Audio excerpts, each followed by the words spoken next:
A continuación vamos a exponer la guía de aborto seguro. La salud sexual y reproductiva es fundamental para las personas, las parejas y las familias, pero también para el desarrollo social y económico de las comunidades y de las naciones. El aborto es un procedimiento habitual en todo el mundo. Sin embargo, el 45% de los abortos se realizan en condiciones peligrosas. Esto se concentra más en los países en vías de desarrollo, en donde el 97% de los abortos son peligrosos, especialmente los grupos en situaciones de vulnerabilidad y marginación. El aborto médico ha revolucionado el acceso a la atención de calidad en todo el mundo. Los medicamentos que se emplean pueden administrarse en forma segura y eficaz tanto en un ambiente hospitalario como autoadministrado en otro lugar, por ejemplo en el hogar. Y la prestación del servicio con un mínimo de supervisión médica puede mejorar considerablemente el acceso al aborto, así como la privacidad, comodidad y aceptabilidad, sin comprometer la seguridad ni la eficacia del procedimiento. Para definiciones vamos a tomar las recomendadas por la Organización Mundial de la Salud. Aborto es la interrupción del embarazo cuando el feto todavía no es viable fuera del útero, peso fetal menor a 500 gramos o 22 semanas de amenorrea. Esta definición es controversial, pues un feto a la semana 22 no pesa 500 gramos. Sin embargo, para efectos de esta guía, esta será la definición que vamos a tener en cuenta. Aborto espontáneo es la pérdida de la gestación antes de la semana 24. Completo, la expulsión de todos los componentes de la concepción. Aborto incompleto es la falta de expulsión de los productos de la concepción, con un orificio cervical abierto. Y aborto retenido o diferido es la detención del desarrollo del embarazo en la que el embrión, feto o tejido embrionario o el saco gestacional es vacío y permanece en el útero con un orificio cervical, el cual se encuentra cerrado. Otras definiciones de importancia son embarazo no embrionado, que hace referencia al saco gestacional con un diámetro mayor de 25 milímetros sin vesícula vitelina o embrión visibles. Una pérdida gestacional temprana es el embarazo intrauterino no viable determinado hasta la semana 12 más 6 días. La pérdida gestacional tardía es el mismo embarazo intrauterino no viable, pero a partir de la semana 12 más 6 días hasta la semana 22. Una muerte embrionaria hace referencia a un embrión visible ecográficamente con una longitud cráneo-cauda mayor o igual a 7 milímetros, pero en donde no es posible detectar actividad cardíaca. El embarazo intrauterino de viabilidad incierta hace referencia a un saco gestacional intrauterino sin actividad cardíaca, pero sin criterios completos para determinar una pérdida gestacional o muerte embrionaria. Un embarazo de localización desconocida es aquel en el cual hay una prueba de embarazo positiva, pero ecográficamente no se puede localizar el embarazo intra o extrauterino. Aborto inevitable se refiere al estado en el cual hay sangrado de origen intrauterino antes de la semana 22 de gestación asociado a dilatación continua y progresiva del cervix, pero aún sin expulsión de los productos de la gestación. Un aborto inducido es aquel que se realiza con fines terapéuticos o electivos antes de la semana 22. La pérdida repetida de la gestación o aborto recurrente es la pérdida espontánea en 2 o más ocasiones en forma consecutiva o alterna, mientras que el aborto habitual hace referencia a la repetición de 3 o más abortos espontáneos consecutivos o de 5 o más no sucesivos, configurando el cuadro del aborto habitual. En cuanto a las manifestaciones clínicas, las diferentes variedades de aborto tienen en común la presencia de sangrado, falla menstrual y dolor abdominal. Es así como la amenaza de aborto es la presencia del sangrado, falla menstrual, dolor abdominal, pero sin pérdida de componentes ovulares. El aborto retenido, el útero que no aumenta de tamaño, hay una disminución de los síntomas y signos de embarazo. El embrión se observa sin actividad cardíaca y en ocasiones el saco gestacional se observa distorsionado. En embarazos grandes, mayores a 12 semanas, hay cabalgamiento de huesos del cráneo valorados por ecografía. En el aborto incompleto hay sangrado, falla menstrual, dolor abdominal con evidente pérdida de componentes ovulares. Y el aborto completo se caracteriza por la desaparición del dolor y el sangrado activo, posterior a la expulsión total del producto de la concepción. El examen físico de la paciente debe realizarse en forma completa. Sin embargo, debemos enfatizar en el examen abdominal y ginecológico en busca de hallazgos propios del aborto. A nivel abdominal debemos determinar el tamaño uterino, que nos servirá de guía para escoger el método de evacuación posterior. Búsqueda de irritación peritoneal, especialmente el secundario a perforación uterina, muchas veces por maniobras endouterinas o embarazos ectópicos complicados. También debemos buscar tumoraciones abdominopélvicas, especialmente abscesos anexiales, embarazos ectópicos, enfermedad trofoblástica gestacional o patologías tumorales coexistentes. Al examen ginecológico, a la inspección perineal debemos buscar sangrado, leucorrea o salida de líquidos. Al examen con el espéculo, debemos revisar muy bien el canal vaginal en búsqueda de leucorrea, sangrado antiguo o sangrado activo, o lesiones que puedan estar sangrando y estar simulando un aborto. Debemos revisar el cuello exhaustivamente, esperando encontrar restos ovulares y o dilatación cervical. Por último, el tacto vaginal nos servirá para poder apreciar el tamaño uterino, si se evoca o no dolor a la movilización, presencia de masas anexiales, el estado de fondo de saco de Douglas, etc. Dentro de los exámenes paraclínicos de importancia en el diagnóstico de aborto, la ecografía cobra gran importancia, ya que confirma el diagnóstico de aborto completo o incompleto, con un valor predictivo positivo hasta de un 98%. Detecta la gestación intrauterina a partir de las 5 semanas y aparte de eso nos ayuda a determinar si ese embarazo está intra o extrauterino. También podemos explorar la vitalidad embrionaria y si hay algunos elementos que puedan atentar contra ella, como son los hematomas retrocoriales o si el huevo ha sido expulsado totalmente en un caso de un aborto completo. Aparte de ello, evalúa también la presencia o ausencia de tumoraciones anexiales y colecciones líquidas en fondo de saco de Douglas. También la ecografía cobra gran importancia tanto en la localización del embarazo como en la viabilidad incierta que pueda tener. Por tal motivo, es importante para confirmar o refutar la viabilidad o la localización del embarazo, repetir con un intervalo mínimo de una semana una nueva ecografía. En el cuadro actual observamos cómo la ecografía es limitada para dar datos de certeza en edades gestacionales inferiores a 6 semanas, requiriendo al menos de una ecografía posterior a la semana con el fin de dar certeza a la viabilidad fetal. Otro examen de gran importancia es la medición de la hormona coriónica gonadotrópica humana, beta-HCG, si existen dudas en la vitalidad embrionaria, principalmente en embarazos menores a 6 semanas. El ascenso de los títulos separados por 48 a 72 horas nos confirma la vitalidad embrionaria. Además, nos puede ayudar a localizar los embarazos o descartar la presencia de un embarazo ectópico cuando lo sumamos a una ecografía transvaginal en donde observemos el útero vacío y las mediciones de beta-HCG estén entre 1500 y 3500 miliunidades.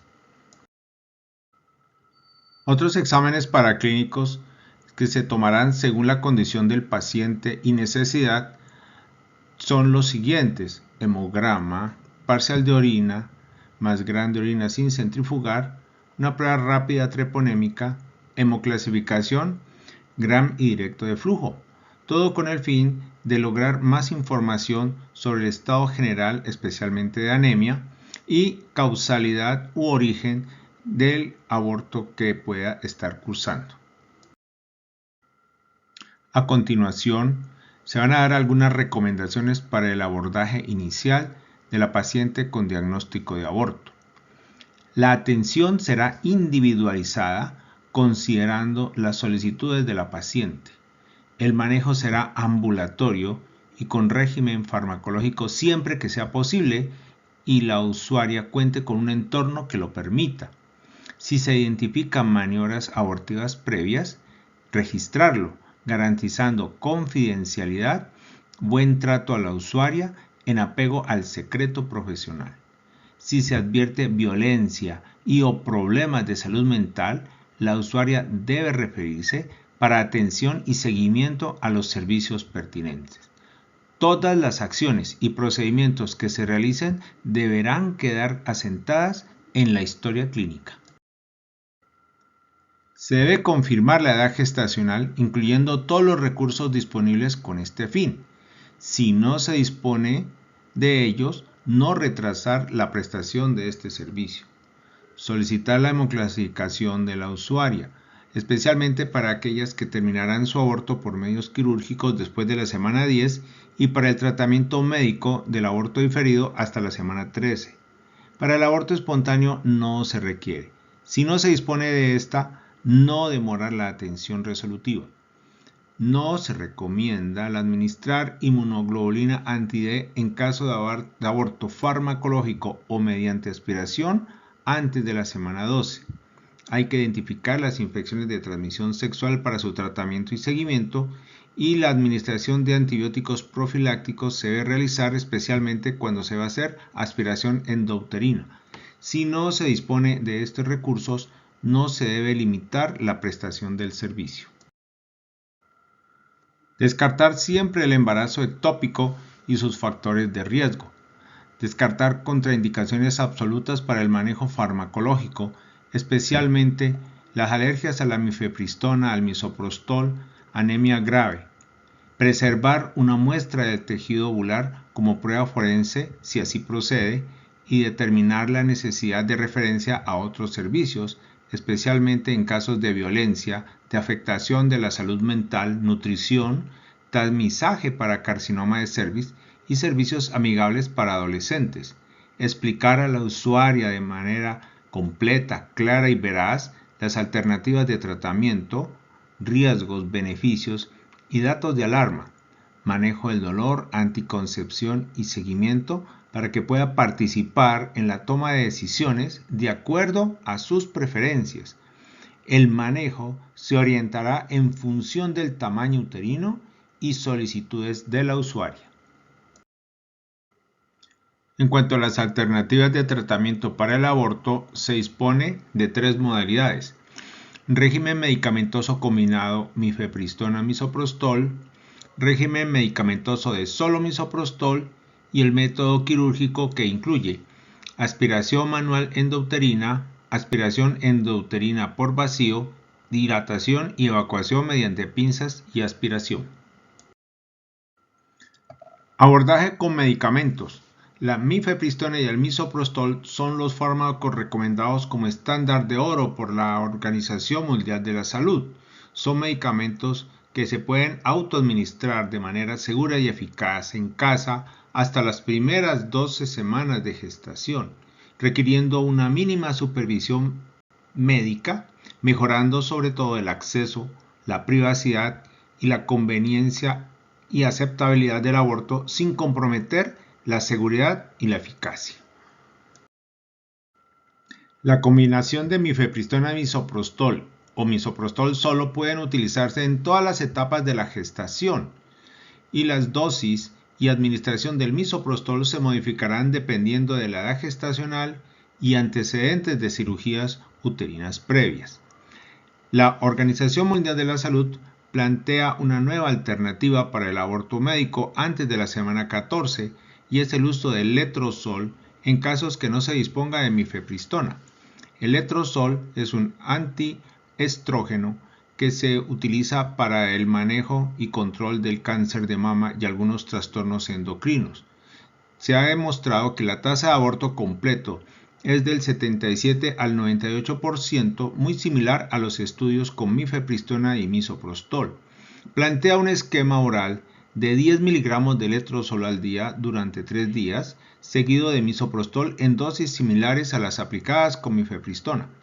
Sin embargo, se necesitan más estudios para determinar la seguridad, eficacia y aceptabilidad en edades gestacionales más avanzadas.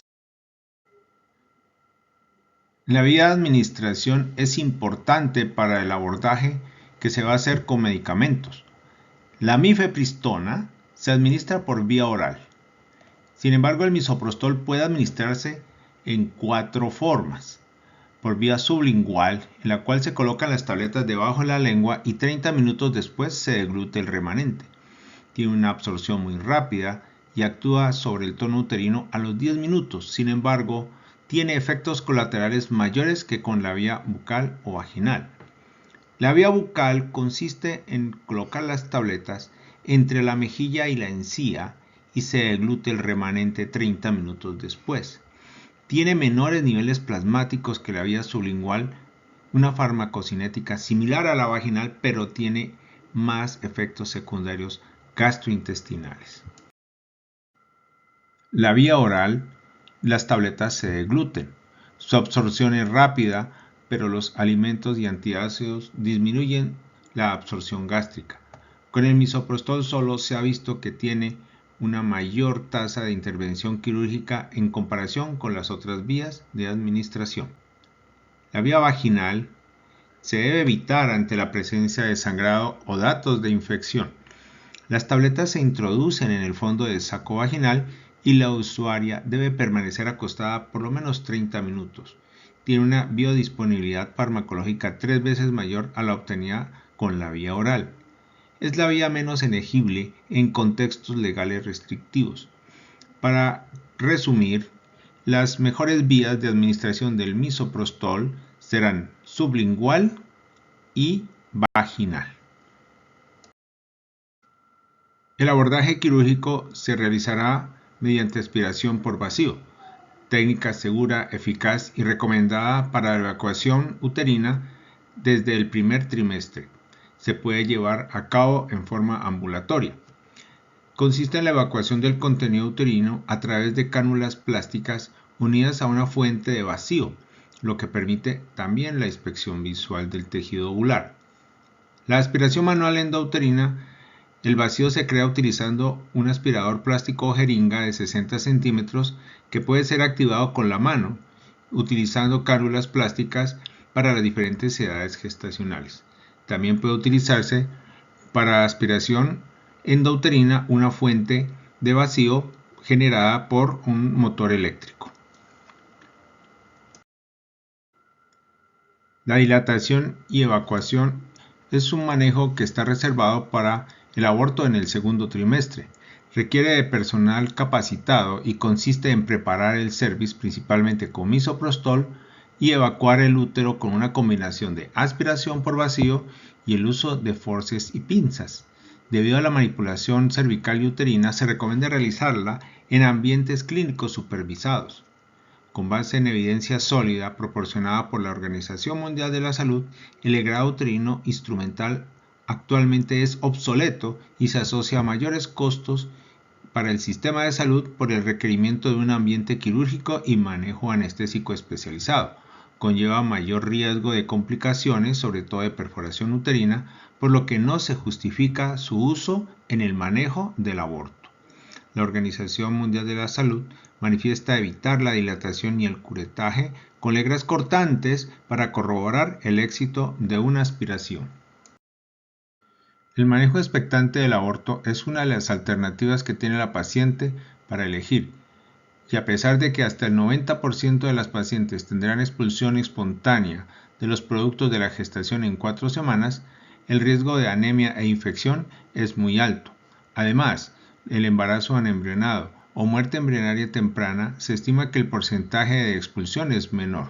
Por tanto, puede haber mayor volumen de sangrado y mayor riesgo de requerir cirugía urgente. No es una de las mejores alternativas para elegir en la terminación de un aborto. A continuación haremos recomendaciones específicas para el manejo del aborto en el primer trimestre. La paciente debe definir la modalidad de tratamiento de todas las que hemos hablado hasta ahora. Se debe contar con un consentimiento informado y con un plan para el manejo del dolor. Se recomienda para este hecho el uso de los AINE, especialmente antes de la semana 14. Si no se dispone del AINE, se puede adicionar paracetamol para el tratamiento del dolor. Se recomienda entregar por escrito las indicaciones, signos y síntomas de alarma y las opciones de atención en caso de urgencia, así como en caso de presentar inestabilidad hemodinámica, infección intrauterina o sepsis. Es contraindicación para los manejos expectante y farmacológico, por lo que se indica en estas condiciones la evacuación endouterina por vacío. Como se observa en la tabla, el aborto farmacológico en el primer trimestre se inicia el manejo con los regímenes combinados con mifepristona y 2 días después la aplicación del misoprostol. Se usa una dosis de 800 microgramos por cualquier vía de administración, bucal, vaginal o sublingual, pero a partir de las 14 semanas se prioriza el uso de las vías sublingual y vaginal. Asimismo, en los regímenes de misoprostol solo, se inicia con 800 microgramos por cualquier vía y se puede repetir las veces que necesita cada 3 horas hasta que termine con la expulsión.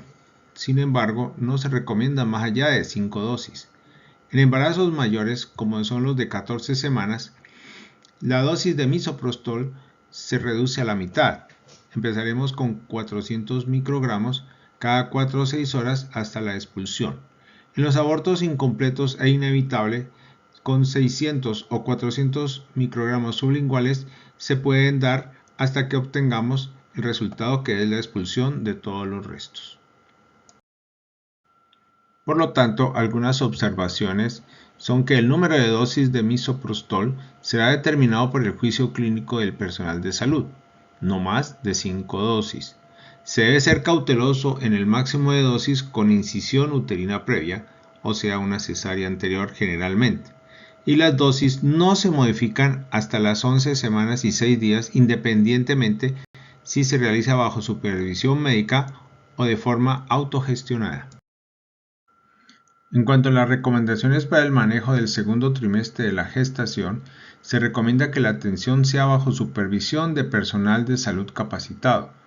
Se debe tener en cuenta las creencias culturales familiares y tradiciones de la usuaria y su familia, y deben ser tomadas en consideración para el manejo del duelo y permitir que ésta pueda despedirse del feto, en cuyo caso se recomendará el manejo con medicamentos. Cuando se realice el manejo con aspiración, se debe llevar a cabo con apoyo de anestesiología y tener especial cuidado con los antecedentes de cicatrices uterinas previas. El manejo de dolor durante el aborto amerita combinación de métodos farmacológicos y no farmacológicos, por ejemplo, apoyo verbal y acompañamiento por personal capacitado o por una persona de elección de la usuaria, siempre que sea posible y en un ambiente empático. Contar con anestesiología para el manejo del dolor cuando se trate de edades gestacionales avanzadas, como la sedación intravenosa o la anestesia regional, lo cual permitirá mejorar la experiencia de las usuarias. Como se observa en la tabla, en el segundo trimestre la mifepristona sigue aplicándose 1 o 2 días antes del misoprostol, el cual se utilizará a 400 microgramos vía sublingual o vaginal repartidos cada 4 a 6 horas hasta la expulsión, tanto en los regímenes combinados como en misoprostol solo. Es importante resaltar que cuando hay un aborto inevitable asociado a ruptura de membranas, la dosis se reduce a la mitad, siendo 200 microgramos por vía bucal o sublingual repartidos cada 4 o 6 horas hasta la expulsión. La diferencia, y esto es debido a que el tamaño uterino juega papel importante en la aplicación de las dosis. A mayor tamaño y a mayor edad gestacional del útero, menor será la dosis de misoprostol aplicada. Por lo tanto, para todos los casos, el manejo es de acuerdo al tamaño uterino. Si hay cicatriz previa uterina, no se requiere cambiar la dosis del tamaño siempre y cuando este no sea mayor a 22 o 24 semanas. Las dosis repetidas de misoprostol, aplicarlas con cautela y juicio médico, respuesta clínica y capacidad de afrontar las complicaciones. Contar con anestesiología para el manejo del dolor, en ocasiones con sedación o anestesia regional. Y también debe tenerse cuidado el manejo adecuado del feto y los restos, priorizando no revictimizar a la usuaria. Otro método para el manejo en el segundo trimestre es la utilización de dilatadores cervicales osmóticos, elementos sólidos hechos de material sintético hidrogel del tamaño de un fósforo, el cual se puede aplicar en embarazos entre 12 y 19 semanas previa aplicación de misoprostol para que en 2 días haya una dilatación que nos permita la evacuación del contenido uterino. Para abortos quirúrgicos a partir de la semana 19 también sirve como preparación para la dilatación y extracción mediante pinzas y aspiración, combinado con mifepristona, misoprostol o una combinación de ambas. Este no es un recurso que se dispone en nuestro medio actualmente. Un aspecto controversial es el uso de ecografía en el manejo del aborto. No es necesario el uso de ecografía previa o posterior al tratamiento. En estudios realizados en escenarios de bajos recursos, confirmaron un aborto incompleto en menos del 5% de los casos. Se puede emplear ecografía pélvica cuando el proveedor lo considere estrictamente necesario. Sin embargo, se aumenta el riesgo de sobrevalorar la cantidad normal de restos de tejido en útero y así prescribir innecesariamente evacuación quirúrgica. Si el manejo es expectante o médico, puede confirmarse mediante ecografía la expulsión completa de los productos de la gestación para definir la administración adicional de misoprostol o un procedimiento quirúrgico. Luego de que se haga una evacuación quirúrgica completa, no requerirá control ecográfico. Si se acude a este recurso, se recomienda evaluar el espesor endometrial para considerar evacuación uterina completa, un espesor endometrial homogéneo menor a 15 milímetros.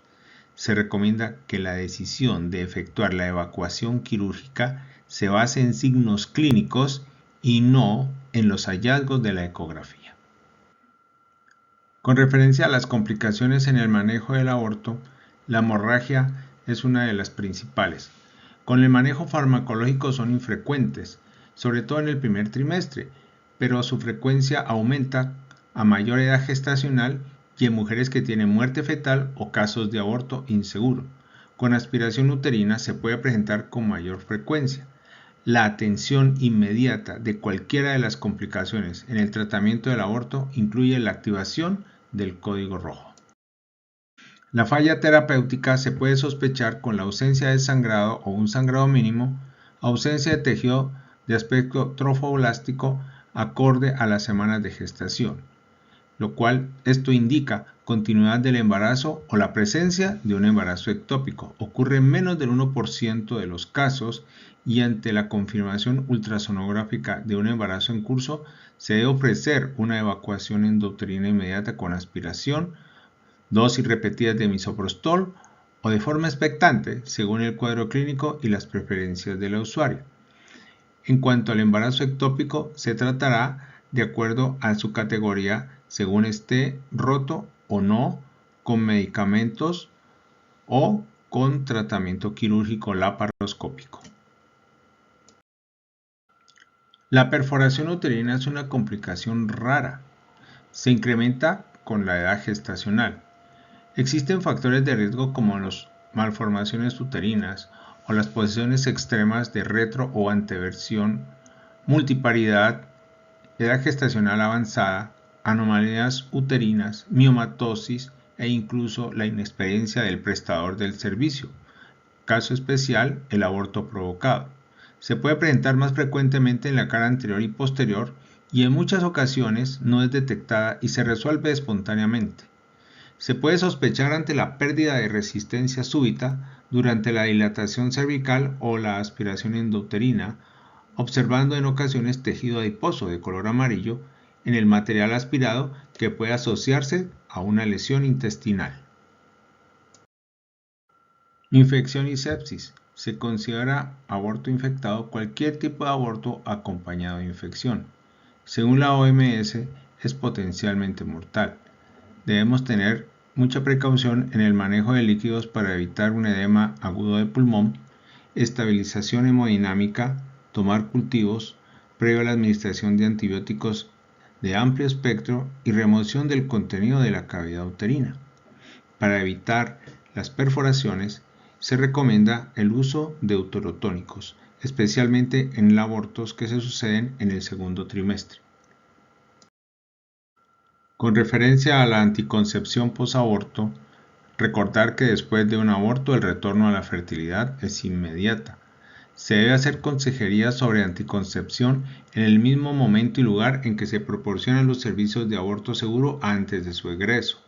Brindar información completa sobre todos los métodos anticonceptivos disponibles que le permitan a la paciente elegir el método acorde a su necesidad, preferencia y riesgos individuales.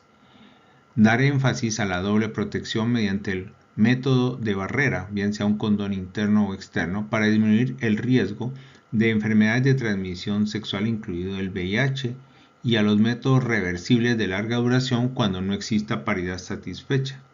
Se debe dar información relacionada con la anticoncepción de emergencia, aclarando que aunque puede utilizarse las veces que se necesite, es menos eficaz que los métodos regulares. La atención del aborto debe ser prioritaria debido a que es sensible al tiempo. No debe aplazarse bajo ninguna circunstancia. A raíz de la crisis por COVID-19, órganos colegiados como la COG, la Comisión de Derechos Humanos, la FIGO, han apoyado la incorporación de estrategias remotas para garantizar la atención como telemedicina y el aborto autogestionado. La telemedicina es el ejercicio de la medicina a distancia, cuyas intervenciones, diagnósticos, decisiones terapéuticas y tratamientos están basadas en datos de los pacientes, transmitida a través de sistemas de telecomunicación. El aborto autogestionado se refiere a la práctica de autoabastecimiento de medicamentos, seguido de su autoadministración y de la autogestión del proceso de aborto, fuera de un contexto clínico. Puede ser la mejor opción para muchas mujeres, favoreciendo la privacidad, autonomía y confidencialidad, que son indicadores de calidad de una atención desmedicalizada, respetuosa y digna y empoderada. Con base en lo anteriormente expuesto, se ha realizado este flujograma de manejo con el fin de facilitar la consulta y la aplicación de las diferentes conductas referentes al aborto. Muchas gracias.